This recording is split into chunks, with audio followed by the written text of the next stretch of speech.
Om Swastiastu. Perkenalkan, nama saya Niputu Ayu Sanjuta Mandari, presensi 48 dari kelas A2 Denpasar.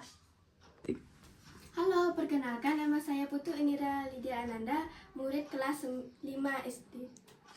Baik, kita buka pertemuan kali ini dengan mengaturkan panganjali umat. Om Swastiastu. Baik, pada hari ini kita akan belajar terkait tentang bab 7, yaitu daerah kebanggaanku.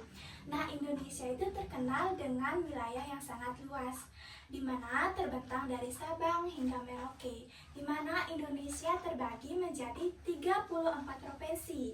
Nah, di dalamnya mempunyai warisan-warisan budaya yang sangat beragam.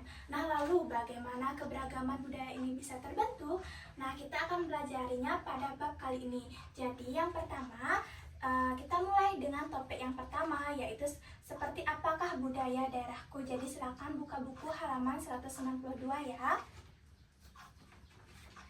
Nah, jadi saat bangsa asing datang ke Nusantara, mereka memilih untuk tinggal dan menetap di Nusantara, yaitu dengan melakukan suatu interaksi, yaitu perdagangan.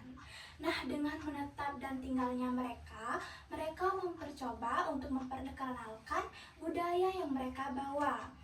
Nah, lambat laun budaya tersebut mempengaruhi budaya lokal kita, di mana budaya lokal kita itu terpengaruh, maka terjadinya penggabungan dua kebudayaan. Nah, proses terjadinya penggabungan antar dua kebudayaan inilah kita kenal dengan sebutan alkulturasi. Nah, sebelum kita mengenal bagaimana alkulturasi yang ada di daerah kita, alangkah baiknya kita mengenal apa saja jenis-jenis warisan budaya yang ada di Indonesia. Baik, jadi Indonesia itu terkenal dengan keberagamannya, di mana Indonesia dibagi menjadi dua jenis warisan budaya. Yang pertama ada budaya benda, yang kedua ada budaya tak benda. Nah, sebelum masuk kepada pembahasan, apakah sebelumnya Adik Lydia mendengar atau mengetahui apa itu budaya benda dan budaya tak benda? Tidak. Baik, jika tidak, di sini kakak akan menjelaskannya.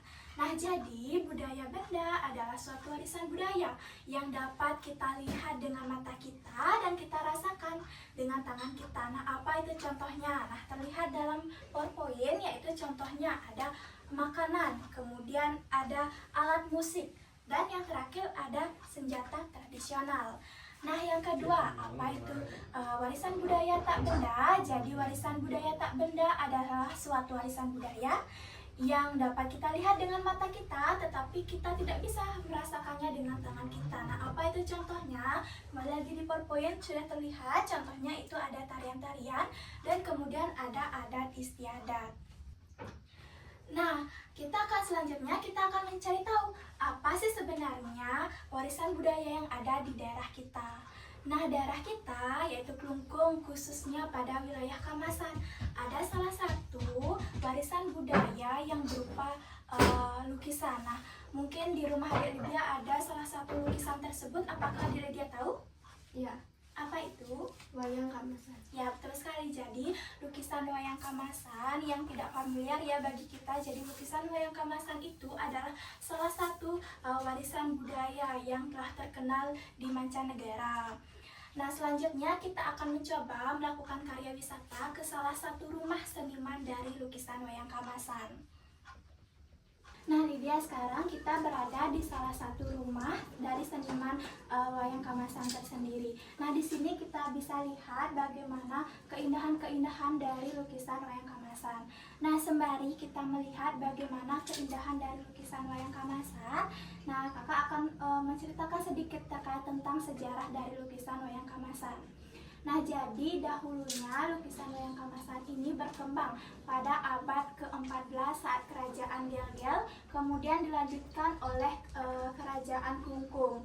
Nah, lukisan wayang kamasan yang bernuansa klasik ini penggalan dari Hindu-Buddha, kemudian berisikan cerita-cerita dari kekawinan Mahabharata maupun kekawinan Ramayana.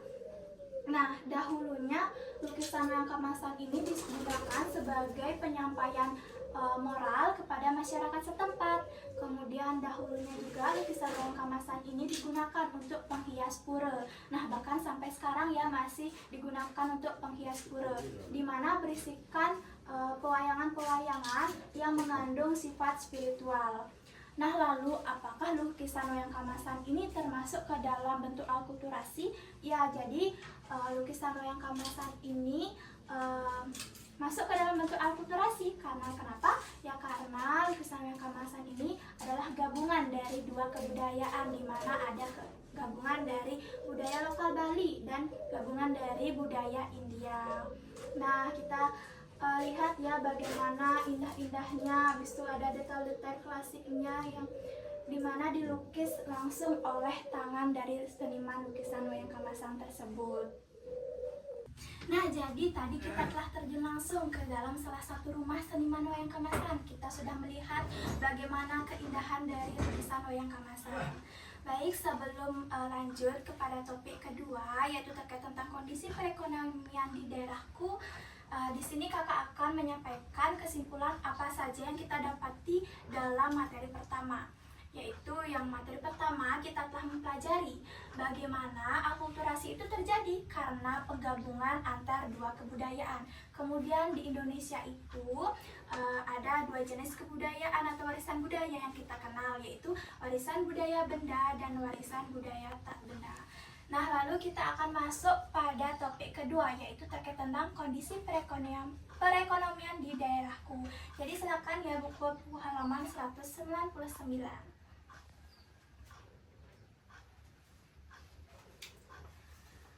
Nah, jadi kondisi geografis dan sumber daya itu sangat mempengaruhi daerah sekitar, yang mempengaruhi bagaimana nanti masyarakat setempatnya itu melakukan suatu aktivitas ekonomi.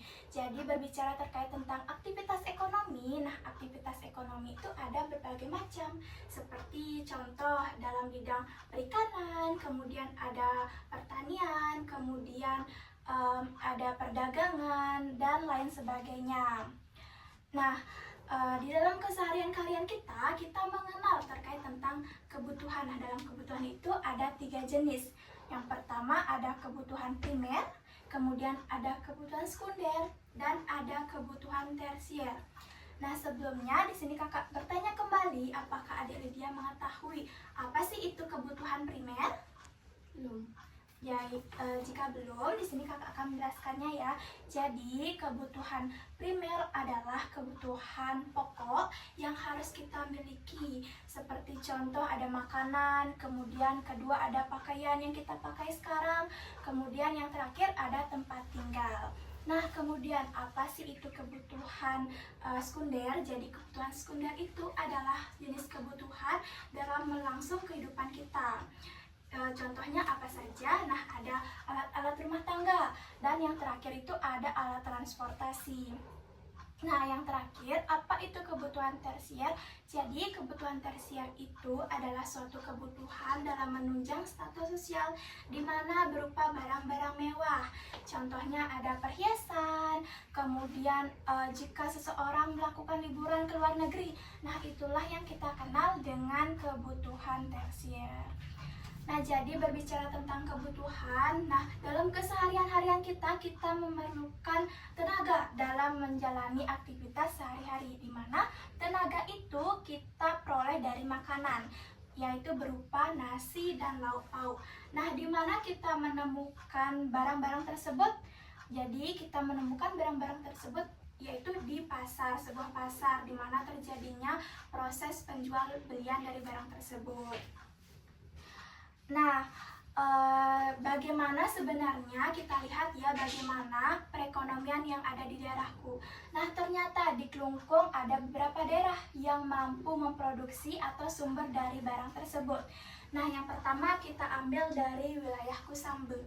Nah, jadi wilayah Kusambe itu adalah salah satu daerah yang bagian dari Klungkung, di mana itu daerahnya itu terdapat di pesisir pantai. Nah, otomatis masyarakat setempatnya itu mengambil aktivitas ekonomi yaitu perikanan, di mana para nelayan akan mencari ikan kemudian dijual ke pasar.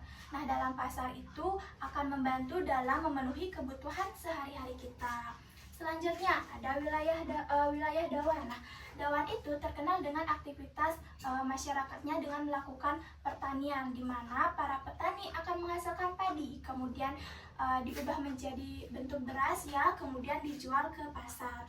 Nah, dalam hal inilah akan membantu dalam proses memenuhi kebutuhan kita sehari-hari. Nah, setelah kita mengetahui hal tersebut, nah ternyata di daerah kita selama ini kita tempati, yaitu di daerah Klungkung tuh mampu bahkan memproduksi hal-hal tersebut, barang tersebut yang membantu dalam memenuhi kebutuhan sehari-hari kita. Baik, sebelum lanjut kepada materi selanjutnya, apakah ada pertanyaan terkait tentang materi kedua? Tidak.